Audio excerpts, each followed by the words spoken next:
আমাদের গ্রামটার নাম দক্ষিণ পাড়া, মানে ম্যাপেও ঠিকমতো পাওয়া যায় না। চারদিকে ধানক্ষেত, মাঝখানে একটা পুকুর, লোকজন বলে জিনতলা পুকুর। এই পুকুরটার পাশে কেউ সন্ধ্যার পর যায় না। কারণটা কেউ মুখে বলে না, শুধু বলে ওখানে কিছু আছে, মানুষ না। আমি তখন কলেজে পড়ি, শহর থেকে গ্রামে গিয়েছি ছুটিতে। গ্রামের এসব গল্পে আমি পাত্তা দিতাম না, ভাবতাম গ্রামের মানুষ ভয় দেখাতে ভালোবাসে। ভুলটা এখানেই করেছিলাম। প্রথম অদ্ভুত ঘটনা। এক রাতে হালকা ঝড় হচ্ছিল, বিদ্যুৎ নাই। আমি উঠোনে দাঁড়িয়ে ফোনে কথা বলছি, হঠাৎ পুকুরের দিক থেকে আওয়াজ, খট খট খট। মনে হলো কেউ লাঠি ঠুকে হাঁটছে। আমি ভাবলাম হয়তো কোনো চোর, কিন্তু সমস্যা হলো ওখানে কোনো রাস্তা নাই, কাদা আর পানি। হঠাৎ কুকুরগুলো একসাথে চিৎকার শুরু করলো, কিন্তু সাধারণ চিৎকার না, কান্নার মতো। তারপর 1 সেকেন্ডের জন্য সপ করে বাতাস বন্ধ, পুরো গ্রাম চুপ। আর তখনই শুনলাম, এখানে আয়। কণ্ঠটা পুরুষ না, নারীও না, কেমন জানি ফাঁকা। আমি নড়তে পারছিলাম না। মা দরজা খুলে টান দিয়ে আমাকে ভেতরে নেয়। মা শুধু বলল, তুই পুকুরের দিকে তাকাস নাই তো? আমি মাথা নেড়ে না বললাম। মা আর কিছু বলেনি, কিন্তু সারা রাত কোরআন পড়েছে। জিনতলার ইতিহাস। পরদিন আমি দাদার কাছে জানতে চাই। দাদা প্রথমে এড়িয়ে গেল, পরে চুপচাপ বলল, 30-35 বছর আগে দক্ষিণ পাড়ায় এক কালো জাদুকর থাকত। নাম ছিল মুন্সি কাদের। লোকটা মানুষ না, এমনটাই সবাই বলতো। রাতে সে পুকুর পাড়ে আগুন জ্বালাত, আর শোনা যেত পাখির মতো চিৎকার, শিশুর কান্না, আবার কখনো আরবি ভাষার উল্টাপাল্টা আওয়াজ। একদিন হঠাৎ তার ঘরে আগুন লাগে।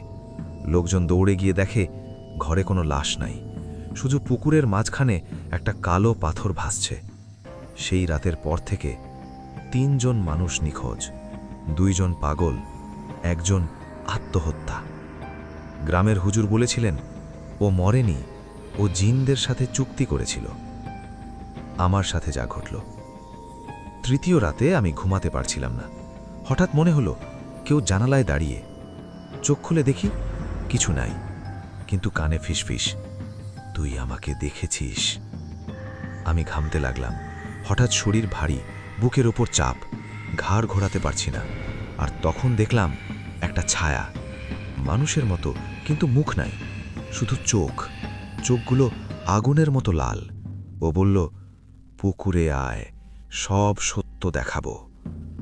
আমি চিৎকার করতে চেয়েছিলাম, কিন্তু গলা দিয়ে শব্দ বের হলো না। হঠাৎ ফজরের আজান, ছায়াটা মিলিয়ে গেল। শেষ সত্য। পরদিন গ্রামের একজন পাগল লোক আমার কাছে এসে বলল, তুই ডাক পেয়েছিস তাই না? আমি কিছু বলিনি। সে হাসল, দাঁত কালো, বলল, যারা ডাক পায় তারা সবাই পুকুরে যায়, কেউ ফিরে আসে না। আমি শহরে ফিরে যাই, কিন্তু এখানেই শেষ না।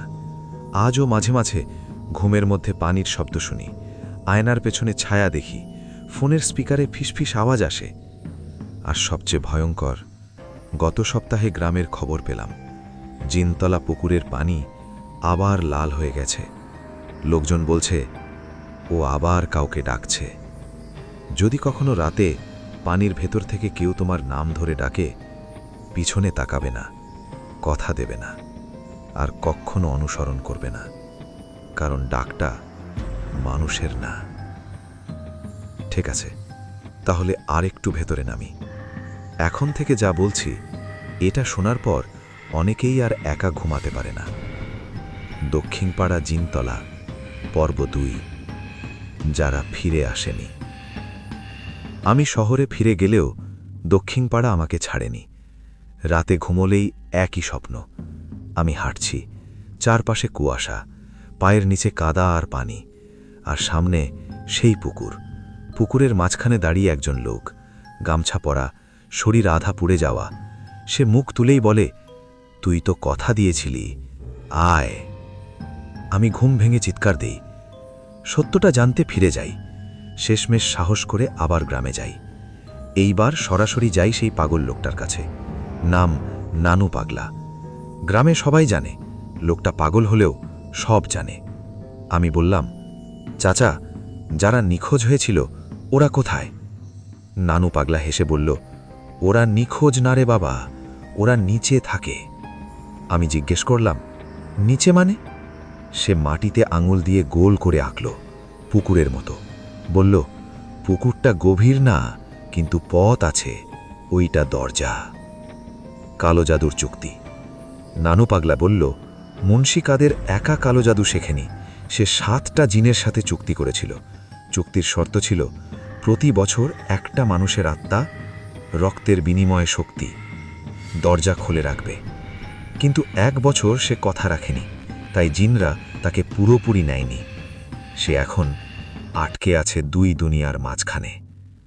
পুকুরে যা দেখা যায় না। সেই রাতে আমি লুকিয়ে পুকুর পাড়ে যাই। ভুল করেছি এটা এখন বুঝি। চাঁদ ছিল না, পানি একদম কালো। হঠাৎ পানি নড়ল, একটার পর একটা মুখ উঠল, সব মানুষের মুখ, কিন্তু চোখ নাই। কেউ কেউ খিসফিস করে বলছে, ভাই, বাড়ি পাঠা। আমার হাত পা বরফ হয়ে গেল। হঠাৎ পেছন থেকে শ্বাসের শব্দ, খুব কাছে। কেউ বলল, তুই দেখিস কেন? আমি ঘুরতেই কেউ নাই, কিন্তু আমার কাঁধে ভেজা হাতের ছাপ। দরজাটা খোলার রাত। নানু পাগলা চিৎকার করে বলেছিল, পূর্ণিমার রাতে যদি কেউ পুকুরে নামে, দরজা খুলে যায়। সেই রাতেই গ্রামে বিদ্যুৎ গেল। একজন ছেলে নিখোঁজ, নাম রাকিব। শেষবার তাকে দেখা গেছে পুকুর পাড়ে দাঁড়িয়ে নিজের সাথে নিজে কথা বলতে। লোকজন বলছে, ও হাসছিল, কিন্তু চোখ কাঁদছিল। শেষ সতর্কতা। আমি গ্রাম ছাড়ার আগে নানু পাগলা আমাকে বলল, তুই ডাক পেয়েছিস, একদিন না একদিন আবার শুনবি। আমি জিজ্ঞেস করলাম, বাঁচার উপায় নাই? সে শুধু বলল, যদি শুনিস, নাম ধরে ডাকলে আমি আসছি, বলবি না।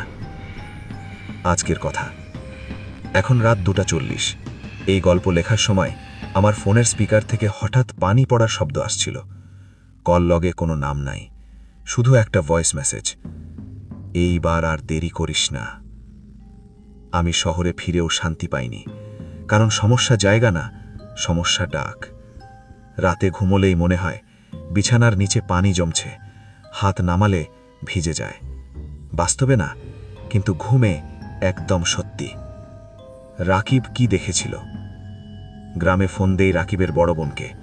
মেয়েটা কাঁদছিল। সে বলল, নিখোঁজ হওয়ার আগের রাতে রাকিব বলেছিল, আপু, পুকুরের পানির নিচে একটা ঘর আছে, সেখানে সবাই বসে আছে চুপচাপ। আমি জিজ্ঞেস করলাম, ও কিভাবে জানল? সে ফিসফিস করে বলল, ও বলেছিল, ওরা আমাকে স্বপ্নে দেখায়।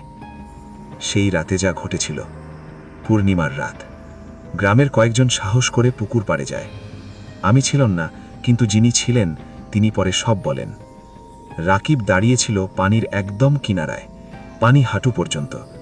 সে কারো দিকে তাকাচ্ছিল না, চোখ স্থির। হঠাৎ সে বলল, দরজাটা খুলে গেছে।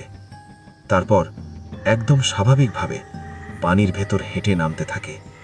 ডুবে যায়নি, পানি তার শরীরকে জায়গা দিচ্ছিল, আর নামতে নামতে বলছিল, ভয় নাই, সবাই এখানেই আছে। শেষে পানি বন্ধ হয়ে যায়, পুকুর আবার শান্ত। পুকুরের নিচের দুনিয়া। নানু পাগলা বলেছিল, পুকুরের নিচে কোনো পানি নাই, ওখানে মাটির ঘর, কুপি জলা আর মানুষ, কিন্তু পুরো না। ওরা সবাই ডাকা পড়া আত্মা।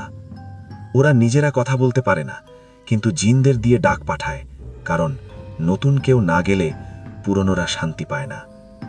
আমি যা দেখেছি, এই কথাগুলো শোনার পর আমি আর থাকতে পারিনি। এক রাতে স্বপ্নে আমি পুকুরের নিচে, দেওয়ালে কাদা, ছাদ থেকে পানি পড়ছে।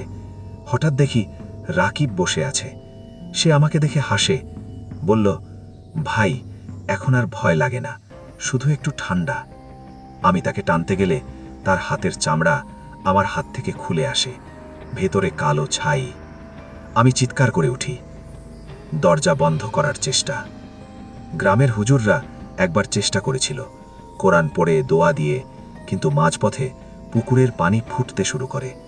হুজুর অজ্ঞান। একজন বলেছিল, দরজা মানুষ খুলেছে, মানুষই বন্ধ করবে। কিন্তু প্রশ্ন হলো, কে? শেষ কথা, এখনো শেষ না। এই গল্প লেখার সময় আমার জানালার নিচে কেউ দাঁড়িয়ে আছে। পা দেখা যাচ্ছে, পা দুটো ভেজা, আর খুব আস্তে করে বলছে, শুধু একবার আয়, তারপর আর ডাকবো না। আমি জানি, যদি আমি যাই, তুই হয়তো এই গল্পের পরের অংশ কখনো পড়তে পাবি না। চাইলে বলিস, দরজা বন্ধ করার নিয়ম, মুন্সি কাদের এখন কোথায়, অথবা যদি ডাক পেলে বাঁচার শেষ উপায়। কিন্তু মনে রাখিস, সব প্রশ্নের উত্তর মানুষের জন্য না।